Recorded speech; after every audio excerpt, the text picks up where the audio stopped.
Berapa banyak yang setuju dengan saya? This is the day that the Lord has made. I will rejoice. Kita bersuka cita. Karena ini harinya Tuhan. And we choose to be happy. Di bagian yang ketiga, saudaraku, dari seri firman Victory in the Mirror.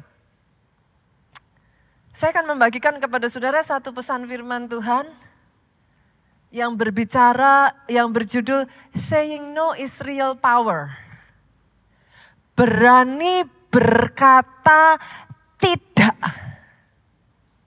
Pertanyaannya jadi gini, terus tidak terhadap apa gitu?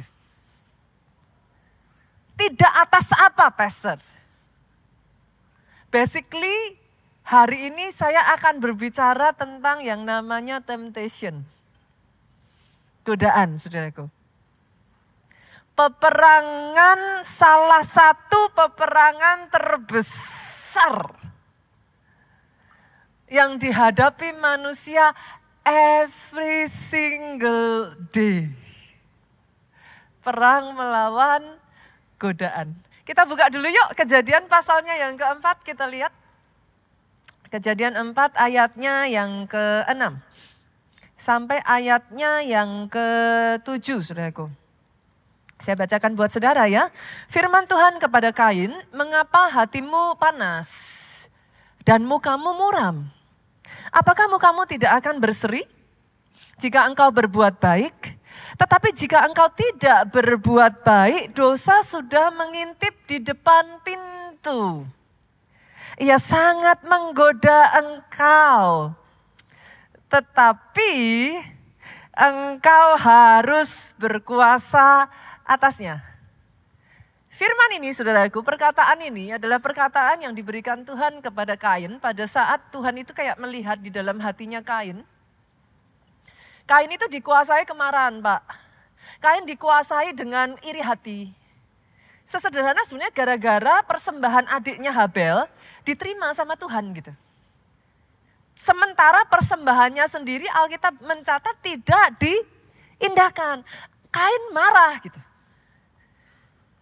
Dalam kemarahan itu muncul godaan untuk membunuh Habel. Disitulah begitu Tuhan melihat apa yang ada di hati Kain, Tuhan langsung ngomong, watch out. Kain, be careful. Dosa sudah mengintip di depan pintu. Ia sangat menggoda. Hari ini boleh gak sih saya tanya, saudaraku? Adakah dosa yang sedang mengintip di depan pintu hatimu? Firman Tuhan berkata, hati-hati, Bu. Dia sangat menggoda. Hari ini saya ingin membawa saudara menyadari hal ini, saudaraku. Temptation, Pak. Everywhere, ada di mana saja, ada kapan saja, literally. Every time. Pastor, saya ada di gereja nih. Saya bersama dengan orang-orang kudus. Memangnya bisa ada godaan apa? Orang di gereja kok mau godaan apa? Ini ya, saudaraku ya, ini ya. Pulang dari gereja, antri sebegini banyaknya orang di depan lift, udah ada godaan mau marah kok. Ayo, nanti keluar bawa mobil. Baru mau ini sudah disalip mobil yang lain, udah ada godaan lagi. Buat sebagian dari saudara yang daripada antri lama-lama di lift, udahlah. Saya ke toilet dulu aja, Pastor. Itu juga ada godaan loh. Loh, Pastor, ada godaan apa di toiletnya gereja? Saudara buka pintu nih. Di ujung nangkring handphone baru cantik. Langsung spontan dong. Lihat handphone merek paling baru, nangkring cantik, gak ada yang punya. Tutuplah pintu. Saudara lihat kiri, lihat kanan. Mana ada CCTV di toilet. Nah, itu pun godaan. Mau saya sebutin lagi. Pulang Pak, udah capek seharian pelayanan, nonton Netflix. Nah loh, nonton Netflix, tengahnya seru-seru nonton Netflix, ada suara. Kamu seharian belum doa lu. Nah, saat tidur ayo doa, baca firman. Lagi serunya nonton Netflix. Saya tanya Pak, Netflixnya dimatiin saat teduh? Buat sebagian dari saudara ngomong, Pastor, kalau yang namanya nggak taat itu ya kayak Yunus, disuruh ke Niniwe, dia pergi ke Tarsis. Bapak Ibu, memangnya kalau yang kecil aja nggak bisa taat, disuruh yang gede bisa taat. Yang sepakat aminnya yang paling keras. Itu sudah godaan. Sepanjang hari ada godaan. Memangnya saudara by the way langsung jatuh gitu? Enggak. Lihat handphone nangkring cantik. Pasti dong, CCTV enggak ada. Tapi ada suara yang ngomong, itu handphone ada yang cari, itu handphone ada yang punya. Suara lagi yang satunya ngomong, emangnya saya tahu yang punya siapa? Emangnya bisa ngembaliin? Kalau mau dikembaliin, kembaliin siapa? Gak bisa. Ada lagi suara yang ngomong, tuh ada pelayan Tuhan pakai baju biru-biru. Tuh ada OB standby. Kasih ke OB-nya, kembaliin ke pelayan Tuhan. Ada suara lagi ngomong, emangnya kalau saya kasih yang biru-biru dikembaliin. Daripada masuk kantong yang biru-biru, kenapa enggak masuk kantong saya? Saudara bisa melihat, di setiap godaan enggak langsung jatuh, akan selalu ada pergolaan suara batin. Satu kali Pak, saya pergi berlibur sama satu keluarga. Jarang-jarang di keluarga saya tuh bisa sampai berlibur bareng tuh jarang saudaraku. Karena semuanya pelayanan sendiri-sendiri, jadi kalau bisa keluarga kumpul itu udah puji Tuhan gitu. Itu pergi barengan dan kita happy banget, kita bersuka cita. Seperti biasa masuk kamar Pak. Saudara kalau pertama kali masuk kamar apa yang saudara lakukan? Bongkar tas dong, bongkar koper kan. Kita buka semuanya satu demi satu, masukin ke lemari, baju-baju yang mau dipakai gantungin. Enggak Bu Nita, kalau saya masuk kamar langsung tidur. Ya ada saudara. Tapi anyway, saudara bongkar-bongkar lah. Saya juga sama saudaraku, saya bongkar tuh baju dari koper saudara. Cuman saya tuh notice ada sesuatu yang aneh dengan suami saya gitu. Yang namanya cowok gimana sih Pak? Biasanya kalau cowok bongkar-bongkar itu kan lebih cepet gitu loh. Kita cewek kan ada ininya lah apanya gitu. Cowok tuh kan selesai gitu. Tapi saya tuh lihat Pak Jo tuh agak aneh saudara. Dia tuh kayak jongkok di bawah, ada kayak laci gitu. Terus dia ngeliatin aja tuh laci gitu. Awalnya saya karena udah sibuk ngurusin anak-anak juga, saya tuh gak terlalu perhatian. Sampai Pak Jo tuh panggil saya, sayang, sini katanya. Ntar saya bilang, nanti dulu nih belum selesai, sini katanya. Saya tahu nih ada sesuatu gitu kan. Saya deketin, kenapa sayang? Coba buka katanya. Hah? Coba buka katanya. Saya buka tuh laci saudara. Ketika saya buka laci, awalnya saya nggak lihat apa-apa. Apa? Saya bilang, coba tarik lagi. Hah? Setelah saya tarik, nangkring cantik di situ satu kotak, saudaraku. Saya tahu itu jam tangan. Dari mereknya saya sudah tahu itu barang mahal. Saudara. Dasar ibu-ibu. Saya lihat, saya penasaran, saya foto, saya cari. Yang pertama kalau saudara lihat gitu yang dicari apa? Nah, berapa harganya? Saya penasaran saudaraku. Saya sudah tahu dari brandnya, saya sudah tahu ini udah pasti barang mahal gitu. Cuman kan nggak ngerti, kayak saya nggak hafal jam-jam seperti itu saudaraku. Jadi saya cek, saya foto, selak, keluar. Begitu keluar, saya langsung tunjukkan ke suami saya, saudara. Sayang, nolnya kok banyak ya? Itu jam harganya hampir 1 miliar, saudara. Saya tuh bisa merasakan literally, saya sama Pak Jo lihat-lihatan, terus di situ ada sing yang panjang, saudara. Pendeta juga manusia. Itu singnya panjang. Saya tuh sama Pak Jo tuh kayak lihat-lihatan, lihat lagi jamnya. Saya buka. Jujur, kalau itu saudara, apa yang ada di pikiran saudara? Ayo. Puji Tuhan. Liburan terbayar, masih sisa.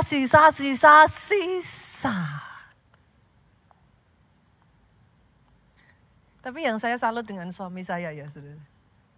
Tidak butuh waktu lama. Sayanya yang nakal saudaraku. Dasar ibu-ibu.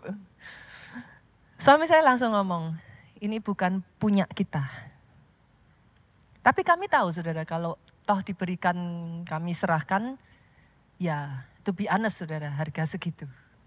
Apa ya dikembalikan. Jadi kami putuskan itu bukan punya kami masukkan, that's it. Saya udah gak mau ngeliat itu laci saudara.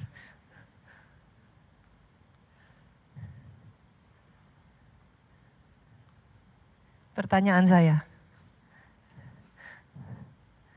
kalau saudara yang jadi saya, diapain itu jamnya? Aduh lumayan pastor, lumayan banyak kebutuhan di rumah pastor.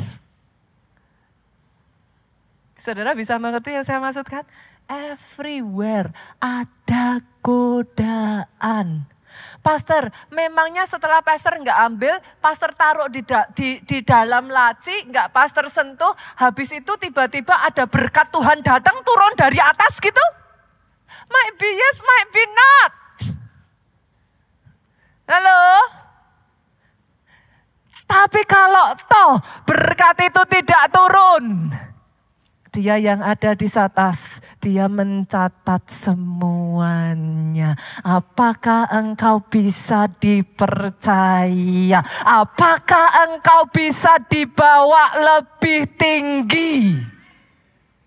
Bukan apa yang manusia lihat, saudara. Apa yang dia lihat. Godaan di mana-mana, Pak. Baru aja kemarin saya pergi. Inap lagi di salah satu hotel. Saya tuh sampai bingung, ini kok bisa ya gitu. Kali ini anak saya saudara. Anak saya tuh ya, saya tuh ya bingung. Orang kalau tadi buka-buka laci, pasang baju apa segala macam, atur baju kan wajar ya. Anak saya tuh bisa-bisanya saudaraku. Jadi di hotel itu ada ceritanya kayak semacam teko teh. Orang anak saya tuh juga gak suka minum teh. Tapi entah gimana hari itu dia tertarik dengan teko teh itu. Dibukalah itu teko teh. Dibuka teko teh, dalamnya isinya emas, perhiasan, diamond, saudaraku. Dari all kind, segala macam. Dari gelang, dari kalung, dari jam tangan, anting lengkap satu set, semua emas berlian. Sudah. Ini jangan-jangan nanti setiap kali pergi ke hotel semuanya langsung buka laci. Langsung cek tekonya mana, kemarin Pastor bilang ada di dalam teko. Aduh. Apa yang saudara lakukan? Hah? Kan gak mungkin ada CCTV di kamar. Orang juga udah tahu kalau ketinggalan seperti itu gak diambil. Bye-bye saudara. Tapi yang 1M udah menang, masa sih yang ini nggak menang?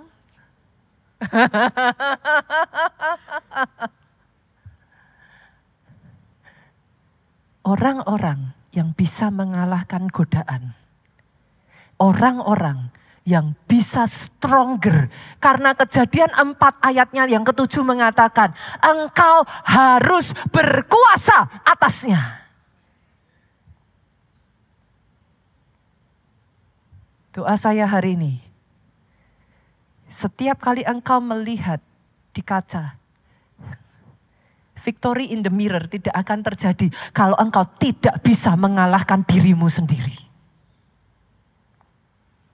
Victory in the mirror hanya terjadi ketika again and again and again and again, day by day. Itu sebabnya dikatakan engkau menjadi lebih dari pemenang. Kenapa menjadi lebih dari pemenang? Godaan demi godaan demi godaan. Godaan apa sih? Godaan untuk marah. Godaan apa sih? Godaan untuk enggak taat. Godaan apa sih? Ini loh, jempol sama telunjuk ini loh saudaraku. Godaan untuk nulis. Zaman sekarang ini kan bukan cuma mulut kan? Halo? Apa yang kau tulis di storymu? Apa yang kau tulis di statusmu? Nah loh, godaan. Godaan untuk balas. Godaan. Itu sebabnya sepakat gak dengan saya? Kayaknya kita perlu ya, tahu gimana cara mengalahkan godaan. Yang sepakat katakan amin. Bagaimana kita bisa berkemenangan mengalahkan godaan, aminnya boleh yang lebih keras lagi. Sehingga satu persatu pribadi lepas pribadi di tempat ini dibawa lebih dari pemenang. Aminnya sekali lagi boleh kita kasih tepuk tangan. Saya akan bagikan kepada saudara 4 hal saudaraku. Bagaimana? Pastor, saya bisa mengalahkan godaan. Kenapa sih harus menang mengalahkan godaan? Karena saudara, kalau saudara tidak build your strength, kalau saudara tidak cukup kuat, tidak lebih kuat dari godaan, maka godaan kecil aja udah kalah. Yudas Iskariot loh, kalah hanya 30 keping tuh. Pak, 30 keping. Meanwhile, Yesusmu di momen terlemah di dalam kehidupannya pada saat dia berpuasa 40 hari 40 malam, Pak. Iblis menawarkan seluruh dunia. Kalau hari itu Yesus ambil, saudara dan saya tidak ada sebagaimana kita ada hari ini. Dia buang itu. Because of you. Dia lepas. All the world. Seluruh dunia dengan isinya dia lepas. Jangan pernah lupa saudaraku, Yesus masih manusia. Pada saat dia menghadapi itu, yes dia Tuhan. Tapi dia 100% manusia Pak. Kalau Yesus bisa, senggol kiri kanan boleh? Kamu bisa.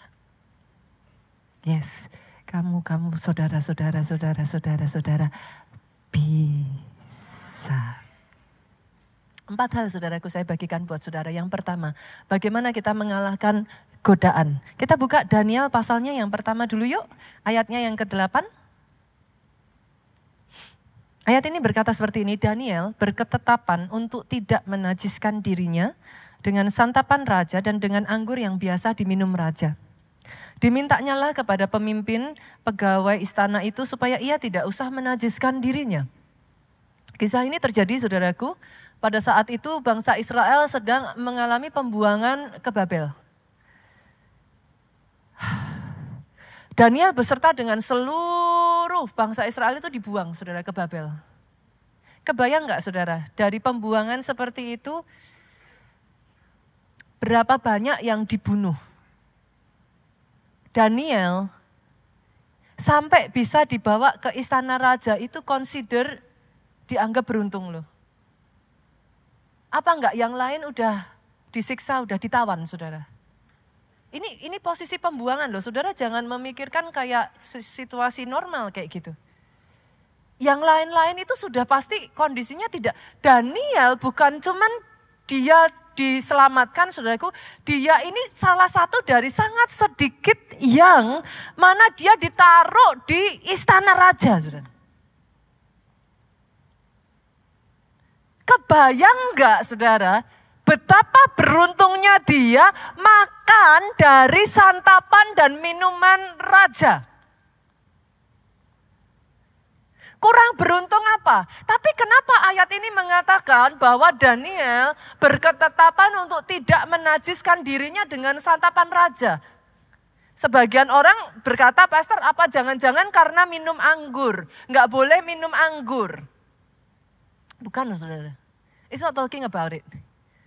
Yang banyak orang enggak tahu, zaman itu, saudaraku, makanan dan minuman raja sebelum dihidangkan kepada raja, Bu, itu sudah dipersembahkan dulu kepada dewa-dewinya mereka.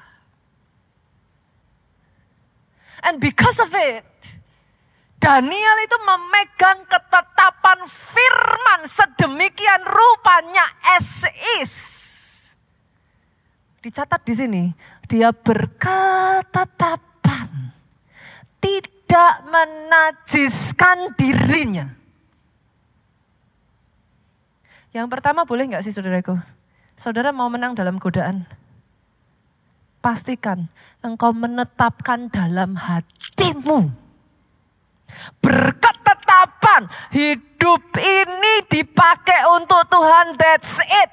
Berketetapan tidak akan menajiskan diri. Komit. Itu udah kayak apa sih saudaraku? Saudara sudah ngomong, terserah orang lain mau anggap saudara bodoh, apa yang saudara lakukan. Tapi saudara dan seisi keluarga, saudara berketetapan. Pegang firman apapun itu.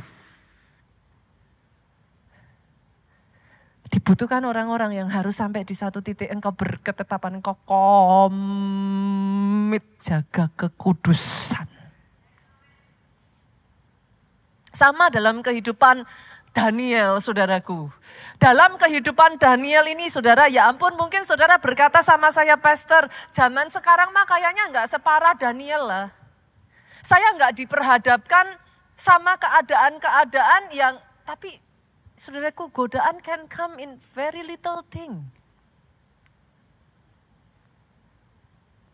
Sesederhana yang tadi saya bilang, berapa banyak akhirnya orang Kristen ya sampai berapa kali saudara disuruh Tuhan doa dan saudara enggak doa? Saya tanya, masih ada guilty feeling kah? Atau saudara dengan mudahnya sudah ngomong gini, Tuhan maha pengampun, panjang sabar, murah hati, baik hati sama saya pastor, cuman gitu doang. Are you sure cuman gitu doang?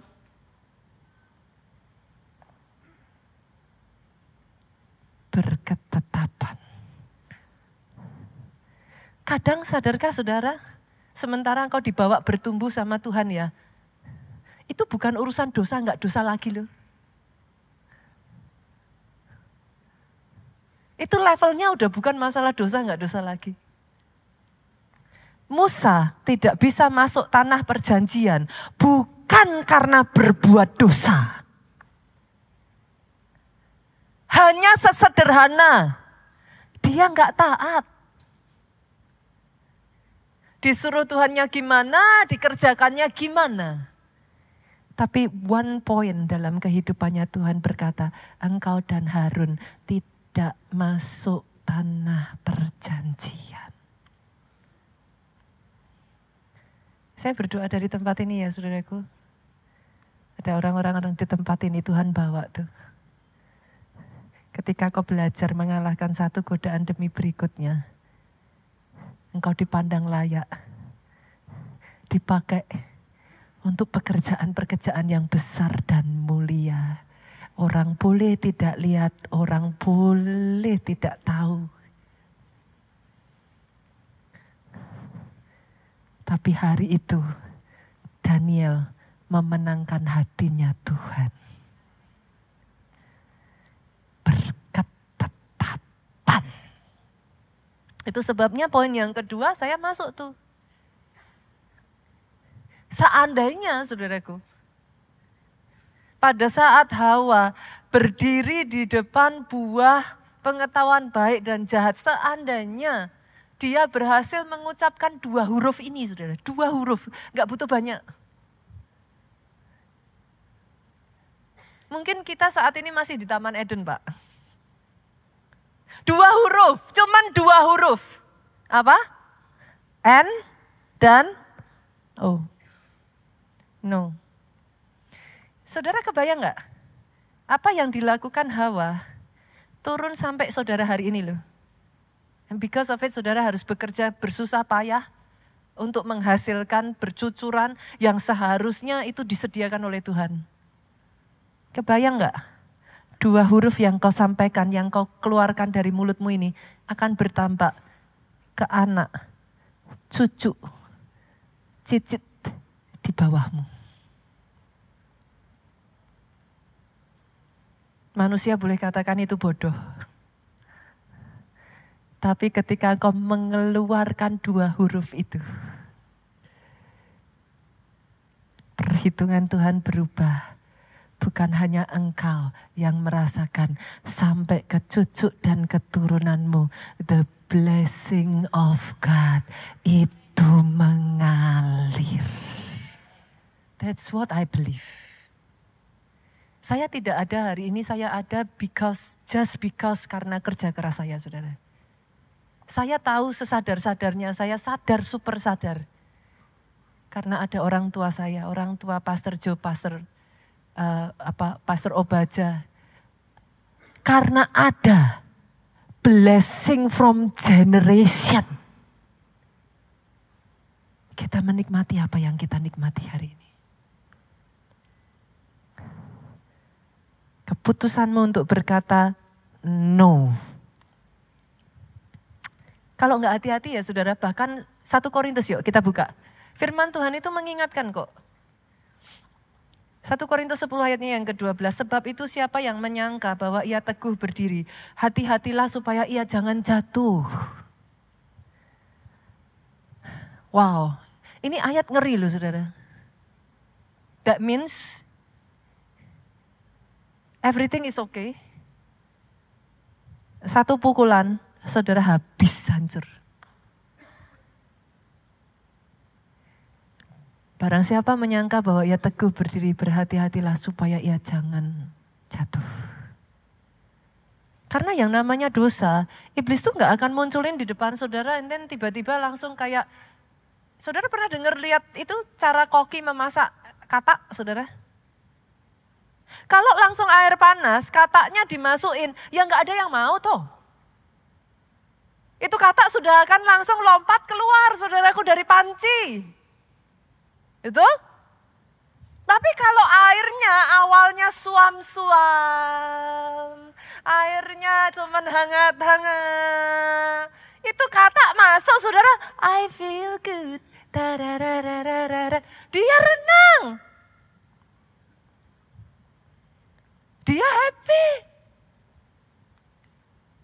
Dalam hidupmu saudaraku, adakah yang ditawarkan pada saudara awalnya baik-baik saja, mulanya biasa saja. Kan? Gak ada orang bangun tidur langsung berpikir untuk selingkuh. Bangun terus, hari ini aku berketetapan, aku akan selingkuh. Gak ada.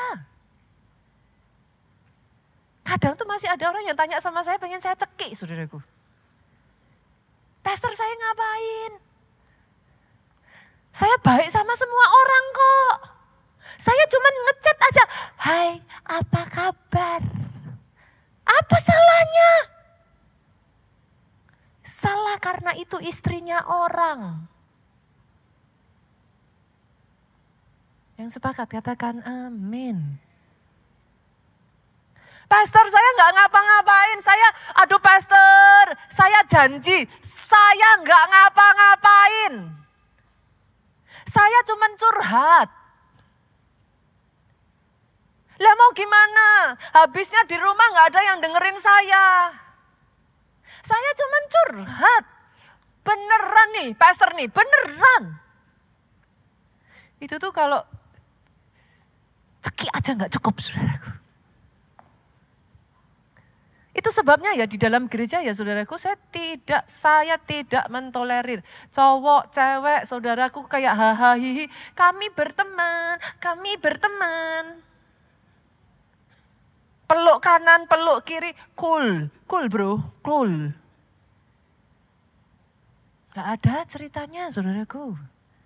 Orang tidak bangun tidur langsung tiba-tiba Pak berpikir mau selingkuh, berpikir mau jatuh dosa, gak ada. Tapi sama seperti kata tadi, I feel good. Sampai akhirnya bahkan pada saat sudah dipanaskan suhunya pun dia gak punya kekuatan untuk keluar. Masih ingat saudaraku? Pernah dengar kisah bagaimana cara pemburu menangkap serigala? Pernah dengar kisahnya Bapak Ibu? Pemburu di Siberia saudaraku, serigala Siberia itu terkenal sebagai salah satu yang paling buas saudara. Mereka tidak akan berani berhadapan face to face seperti itu. Salah satu cara mereka menangkap serigala itu tanpa harus berhadapan face to face adalah mereka meletakkan semacam kayak darah dari binatang lain yang sudah dibekukan saudaraku, itu dilumurkan di atas pedang. Jadi mereka taruh pedang, dikubur di bawah di atas salju saudaraku, lalu di atasnya ditaruh darah saudara. Berlumuran dengan begitu banyaknya darah di tengah dinginnya Siberia saudaraku, itu darah akan membeku. Ditinggalkan begitu saja saudara, serigala itu akan mendekat. Mereka akan tertarik dengan bau darah dan dia akan mulai menjilat. Awalnya dia merasakan nikmatnya darah, tetapi karena beku, saudaraku, dia menjilat dan dia menjilat dan dia menjilat dan dia menjilat sampai pada titik tertentu dia nggak sadar, lidahnya lah, darahnya sendirilah yang dijilat. Di momen itu dia sudah tidak punya kekuatan lagi, dia tidak bisa melawan saudaraku karena darah yang dia rasakan sudah bercampur dan dia tidak sadar itu darahnya sendiri. Di titik itulah saudaraku, serigala itu lama-kelamaan akan menjadi lemas dan dia akan mati. Godaan tidak akan datang dalam bentuk yang menyeramkan Bapak Ibu. Dia akan muncul dalam bentuk yang menyenangkan, menguntungkan. Saya nggak usah bicara besar-besar ya. Jangankan handphone nangkring cantik, handphone terbaru lah. Saudara lihat tuh uang 100.000 jatuh di bawah bangku aja. Nah loh, saudara bilang apa? Pertama lihat,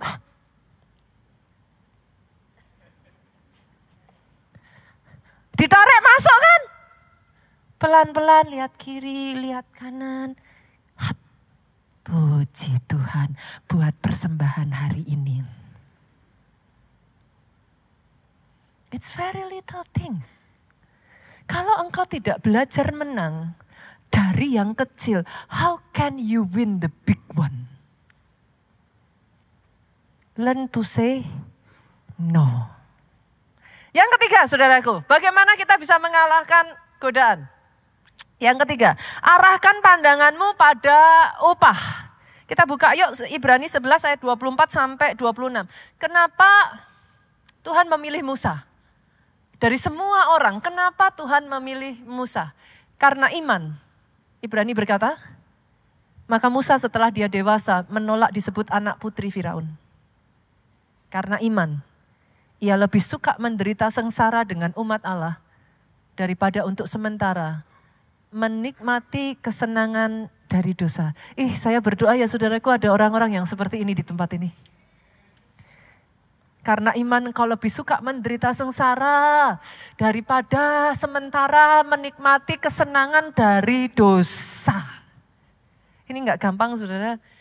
Jumlahnya mungkin sekarang udah langka. Ia menganggap penghinaan karena Kristus sebagai kekayaan yang lebih besar daripada semua harta Mesir. Ada di sini yang bisa seperti itu saudaraku, saya berdoa itu yang terjadi. dihina, engkau difitnah, engkau diperlakukan tidak adil, engkau diperlakukan dengan tidak baik, engkau menganggap itu sebagai kekayaan yang lebih besar.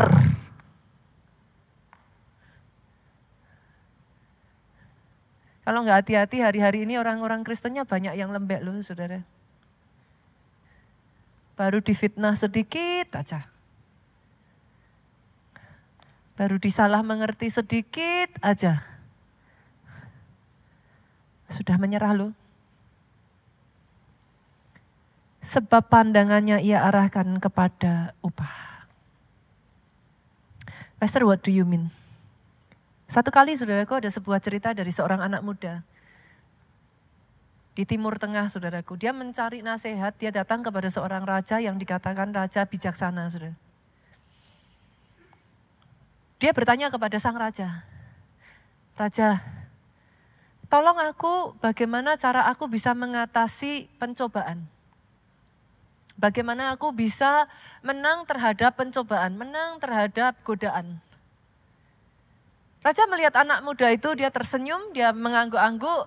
Dia tidak langsung menjawab anak muda itu, instead dia panggil anak buahnya, dia panggil pengawalnya dan dia katakan bawa kemari sebuah piala.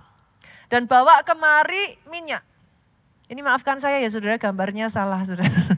Kalau buli-buli gini mah gak tumpah saudara. Dia minta dibawakan sebuah piala, lalu dibawakan minyak. Lalu dia perintahkan kepada prajuritnya isi piala itu sampai penuh.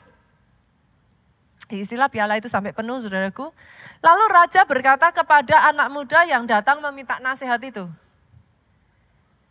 Aku perintahkan kamu bawa piala ini dari mulai titik di mana ujung timur kerajaan ini, kamu harus berjalan sampai ke ujung paling barat dari kerajaanku katanya. Dengan catatan minyak yang ada di piala itu tidak boleh tumpah setetes pun. Kalau tumpah,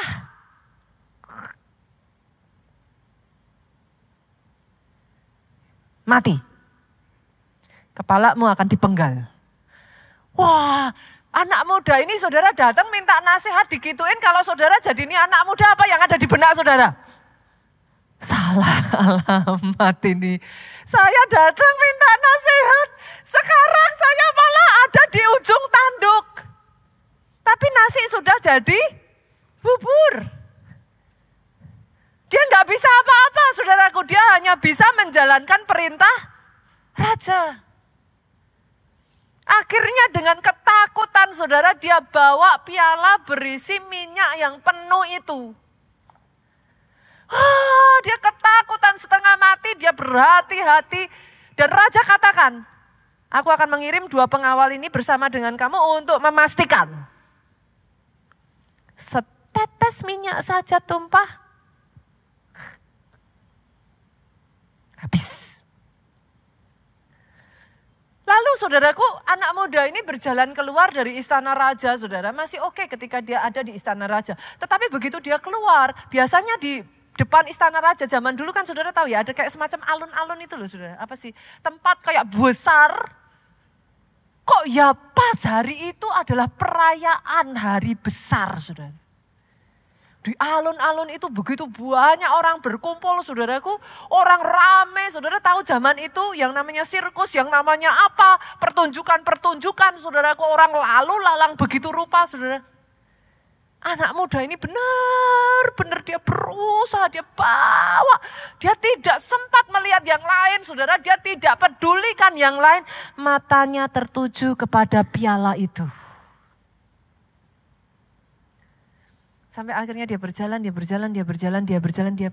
menyelesaikan tugasnya. Dia senang sekali, dia lega saudaraku. Minta nasihat dapatnya malah mau mati. Saudara. Dia lega, dia kembali ke istana raja, saudara, dia laporkan dengan sukacita sudah berhasil. Rajanya tanya, tadi waktu kamu keluar, kamu ngajak bicara orang enggak? Ampun, Baginda Raja. Tidak. Rajanya pura-pura marah, saudara. Hah, kamu kasar. Masa dari segitu banyaknya orang gak ada yang kamu kenal? Wah, dia tambah ketakutan, saudara. Ampun, Baginda Raja. Begitu fokusnya saya kepada piala itu, saya sudah tidak mempedulikan di sekeliling saya orang mengatakan apa. Raja tersenyum. Kamu mau tahu bagaimana mengalahkan godaan dan pencobaan? Kalau dalam hidupmu, kamu mengikuti Tuhan, sama seperti kamu memegang piala itu. Kamu tidak melihat ke kanan dan ke kiri. Kamu tidak peduli orang mau fitnah apa, orang mau ngomong apa, orang marah sama kamu apa, orang bikin kamu kecewa apa. Kalau kamu mengikuti Tuhan, sama seperti engkau memegang piala itu, maka engkau akan mengalahkan pencobaan.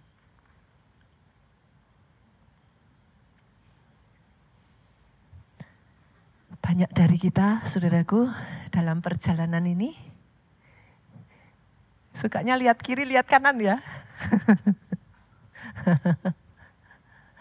Aduh, ada yang ngomong begini, ada yang ngomong begitu. Nanti denger lagi begini, denger lagi begitu. Jangan salah loh, di gereja gosipnya juga banyak loh. Nah loh. Saya berkali-kali bilang, sudah tahu orang jelek-jelekkan, gak usah ditambahin. Tadi yang bilang siapa? Namanya siapa? Dia bilang apa? Ya sudah cukup tahu, that's it. Tapi arahkan matamu terus tertuju kepada Tuhan.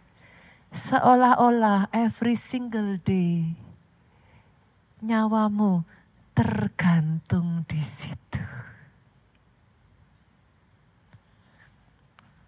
Memangnya kenapa kalau orang jelek-jelekkan saudara? Apakah meluruskan perkataan orang itu membawa saudara masuk surga? Lalu kemudian saudara membela diri saudara, saudara marah-marah karenanya itu akan membawa saudara ke surga? Minggu lalu saudaraku, Pastor Jonathan itu, nanti kalau saudara cari, saya nggak tahu di JSM dimunculkan atau enggak, tapi kalau nanti saudara cari ada, dengarkan saudara, bagus sekali. Di pemuritan itu Pak Jo membagikan tentang pentingnya fokus. Jangan sampai teralihkan oleh distraction. Saya waktu dengar itu saya nangis saudaraku. Karena gampang ngomong, kenyataannya ngadepin gak segampang itu. Kita ini masih daging saudara. Coba injak kaki kiri kanan saudara, kalau enggak dia marah saudara ditendang. Kita masih daging, to be honest. Pak Jo itu membagikan, pada saat Daud menghadapi Goliat, sebelum berhadapan dengan Goliat, dia itu berjumpa dengan saudaranya Eliab. Pada saat dia berjumpa dengan Eliab, Eliab tuh ngomong sama Daud, out of nowhere, Daud itu datang bawa makanan. Bisa-bisanya Eliab ngomongnya apa? Dasar kamu anak tengil, anak nakal, kamu tujuanmu jahat kan? Kamu di sini memata-matai kan? Kamu mau punya tujuan maksud apa? Itu kalau Daud terdistract dengan Eliab, dia tidak akan mengalahkan Goliat. Dia end up akan bertengkar dengan Eliab. Dan tidak akan pernah menghadapi Goliat yang membawanya naik sampai di puncak, saudara. Apa yang mendistract engkau? Hari-hari ini coba cek. Be aware. Apa yang mendistract engkau? Pastikan, kalau itu tidak membuat engkau mengalahkan Goliat, buang jauh. Dia tidak akan mendatangkan kebaikan. Orang memfitnah engkau, so what? Fitnah orang lain gak membuat engkau sedikit lebih jelek atau sedikit lebih baik. You are just the way you are.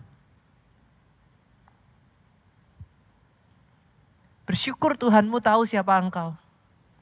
Manusia mau ngomong apapun, tidak akan mengubah penilaian Tuhan atas hidupmu. Tapi justru responmu terhadap apa yang orang katakan, itu yang menentukan apa yang Tuhan tulis terhadap engkau. Bukan yang dilihat loh saudaraku. No, every single time godaan selalu ada. Pastor, ngapain capek-capek pelayanan sepanjang hari?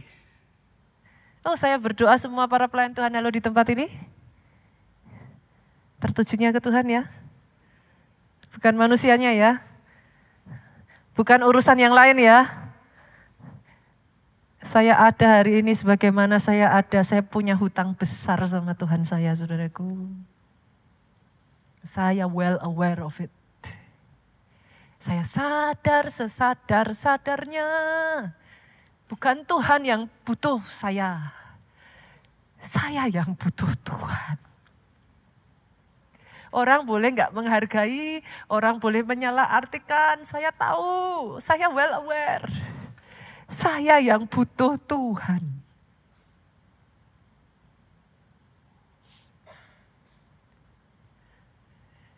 Boleh Bapak Ibu? Arahkan mata kita kepada upah. Kenapa? Banyak orang nggak menyadari. Yuk kita buka Roma yuk. Kita lihat Roma pasalnya yang ke-6 ayat 20 sampai 23. Boleh bantu saya Bapak Ibu? Ayat 20 saya bacakan, 21 saudara baca, kita bergantian sampai ayat 23. Sebab waktu kamu hamba dosa, kamu bebas dari kebenaran. 21 dengan suara keras, 23. Dan buah apakah yang kamu petik daripadanya? Semuanya itu menyebabkan kamu merasa malu sekarang. Karena kesudahan semua itu apa? Kematian. Ayat yang ke-22, tetapi sekarang setelah kamu dimerdekakan dari dosa dan setelah kamu menjadi hamba Allah, kamu beroleh buah yang membawa kamu kepada pengudusan dan sebagai kesudahannya adalah hidup yang kekal. Berapa banyak di tempat ini yang sepakat dengan saya bahwa saudara hamba Allah, angkat tangannya? Yang enggak angkat tangan hamba siapa saudara? Kan pilihannya dua. Kita semua hamba Allah saudara. Ayat 23 sama-sama yuk, 23. Sebab upah dosa ialah maut. Tetapi karunia Allah ialah hidup yang kekal dalam Kristus Yesus Tuhan kita. Arahkan ke situ terus yuk. Ada banyak hal dalam perjalanan saudara ini ya yang akan berusaha untuk menjegal, menendang, menghentikan langkahmu. Tapi saya berdoa semuanya tanpa terkecuali finish well, finish strong. Gak ada doa yang lain selain itu saudaraku, doa saya. Yang terakhir yuk, yang keempat. Bagaimana kita mengalahkan godaan? Jangan hanya bertahan tapi perkuat roh. Kenapa? Enggak hanya bertahan tapi perkuat roh. Saudara ngomong no terus lama-lama capek enggak sih saudara? Capek lu. Kalau saudara di sekeliling saudara semuanya yes, saudara no. Butuh strength from within. Itulah yang membedakan antara Salomo dengan Daniel, saudara. Daniel, kalau nanti saudara buka ya, dimunculkan boleh loh. Daniel 6 ayatnya yang ke-10. Daniel itu ya saudaraku, Alkitab mencatat 3 kali sehari dia berdoa. Ini bahkan di tengah dia sedang menghadapi masalah ya. Ayat ini ngomong 3 kali sehari ia berlutut berdoa serta memuji Allahnya seperti yang biasa dilakukannya. Garis bawahi seperti yang biasa dilakukannya. Dia tuh membangun otot-otot rohnya saudaraku.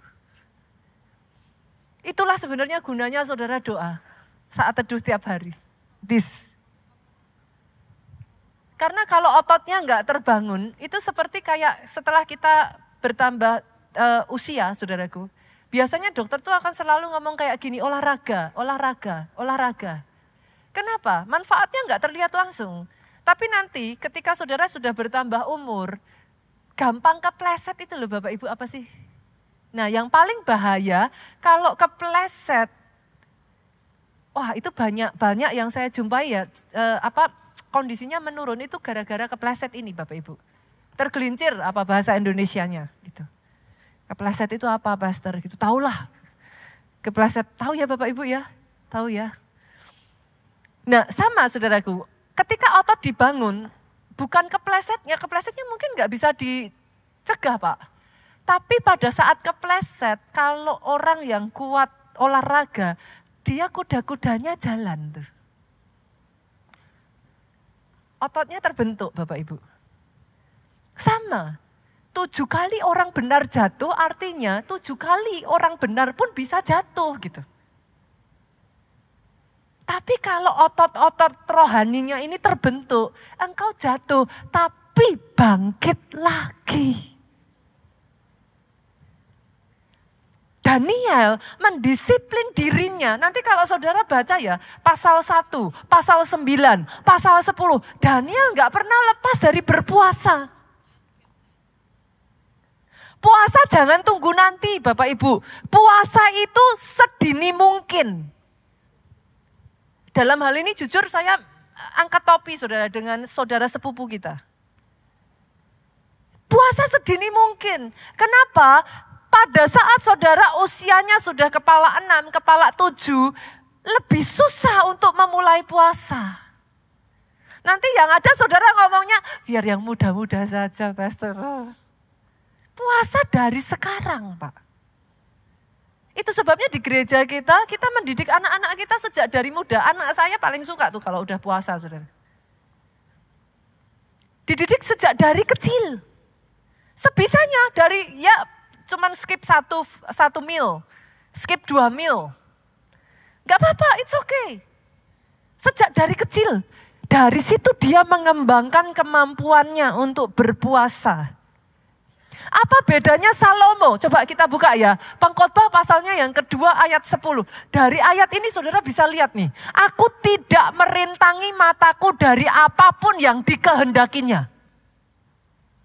Lihat saudaraku, ini Salomo. Aku tidak menahan hatiku dari sukacita apapun. Salomo tidak mendisiplin dirinya sendiri. Maaf Bapak Ibu, kau boleh kaya. Watch out yang ini ya. Watch out, justru ketika kau diberkati Tuhan, watch out yang ini. Salomo tidak jatuh dalam keadaan kekurangan, dia jatuh karena kekayaan. Kalau engkau diberkati Tuhan, disiplin dirimu lebih lagi. Karena akan lebih mudah egomu ini jadi lebih besar. Dengan semua yang engkau punya, lebih sukar loh menundukkan diri dan merendahkan diri. Tapi ayat ini berkata, aku tidak menahan sebab hatiku bersukacita karena segala jerih payahku. Itulah buah segala jerih payahku. Tapi orang yang sama yang menulis Pengkhotbah 2 ayat 10 ini juga menulis vanity, vanity, everything is vanity. Sia-sia, sia-sia, semuanya kesia-siaan. You have to know when to say no to yourself.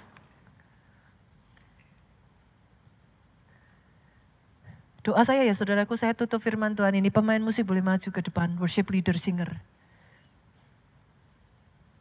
Sama seperti pohon. There is a say. Ada orang tuh ngomong gini, semakin tinggi pohonnya, semakin besar anginnya.